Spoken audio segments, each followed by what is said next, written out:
Who is an extremist? Who is a modernist? Who is a liberal? And what Islam calls for? Find out more on the Straight Path. What is extreme to me may not be extreme to you. Yeah. And what is extreme to you may not be extreme to an American or a Britisher. So when we talk about extremism, you have to define what is the governing power that defines this to be extreme or not extreme. My wife is an extremist compared to women living in other Arab countries where they think and believe that covering the face is not a must. Okay. So they, uncover the face. And they are extremists to other Muslim women who see that the hair is okay to show part of it. Okay.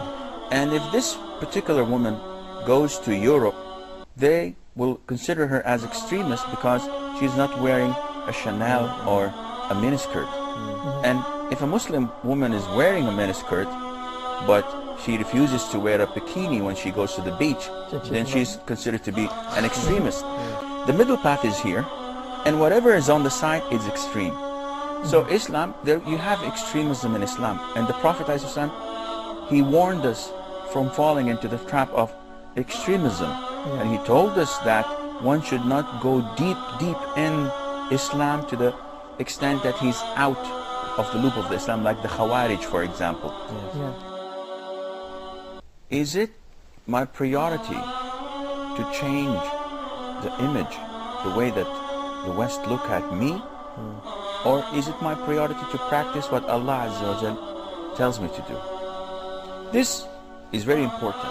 First of all, as a Muslim, I have an obligation from Allah Azza wa Jal to practice what I'm instructed to do. So I have to fulfill and implement, I have to follow the Quran and the Sunnah. What people say about me comes second. And sometimes I could care less. In my religion, on the Eid of Al-Adha, I have to slaughter a sheep. Now, if the whole earth comes to me and say, listen, this is barbaric, you are not kind to animals, you cannot do this, this is barbaric, I will not accept this. Well, with all due respect, the hell with you. The priority is to do what Allah Azza wa Jal told me to do. وَمَا آتَاكُمُ الرَّسُولُ فَخُذُوهُ وَمَا نَهَاكُمْ عَنْهُ فَانْتَهُوا وَاتَّقُوا اللَّهَ إِنَّ اللَّهَ شَدِيدُ الْعِقَابِ. With all due respect, if I'm an extremist, what would you call someone who leads a superpower and says that God spoke to me? God came to me, and we have to do this crusade against the Muslims. Excuse me, but nobody talks about it. And they talk about the length of my beard. Okay, if I cut it short, is that okay with you? So, well, if it's clean shaven, then I'll be, it will be fine. If I clean shave it, is it okay with you? Yeah, but you have to socialize with us, and drink alcohol. If I drink alcohol, are you okay with that? Yeah, but if you stop praying, these weird acts you're doing, you're bowing, prostration, it's just weird. People may look, at you in a strange way. And this is exactly what Allah said in the Quran. وَلَن تَرْضَى عَنْكَ الْيَهُودُ وَلَا النَّصَارَى حَتَّى تَتَّبِعَ مِلَّتَهُمْ. That the Jews and the Christians will never be pleased with you until you follow their religion. No matter what you do, all what you're compromising, it's not going to please them. So again, don't associate yourself with extremism. You are a practicing Muslim. What's wrong in what I'm doing? I believe that extremism is what they're doing. When someone comes and said, well, if you're not with us, you're against us. This is what I consider to be extremism. Read in the very beginning of this article in this British newspaper sums up the problem. They identified those terrorists or radicals, and by saying that they do not practice Islam, and they have little knowledge of Islam, and they're novices.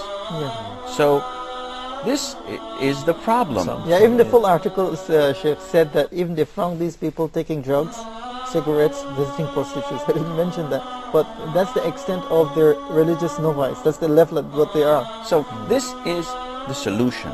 If you would like to avoid extremism, and I've always said this to the British people that I know and the officials, that listen, if you want extremism to dissolve and to go away from Britain and from Europe and from everywhere else, invite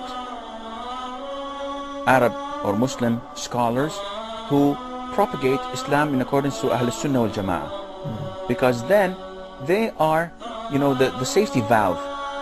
If I'm a youth and I have this great hatred in me, I just want to explode, I want to put it. If someone who has devious intentions comes to me, he could direct me whatever he wants. It's like a balloon. We just, you know, open it and it goes anywhere you want it to. But if I were introduced to a scholar, and this scholar taught me the Quran and the Sunnah, he taught me the way of the Prophet ﷺ, and he opened my eyes to the bad things that I wanted to do, and he told me that these are un-Islamic, and if I do them, I'm sinful. Instead of thinking I'll go to paradise, I'll go to hell.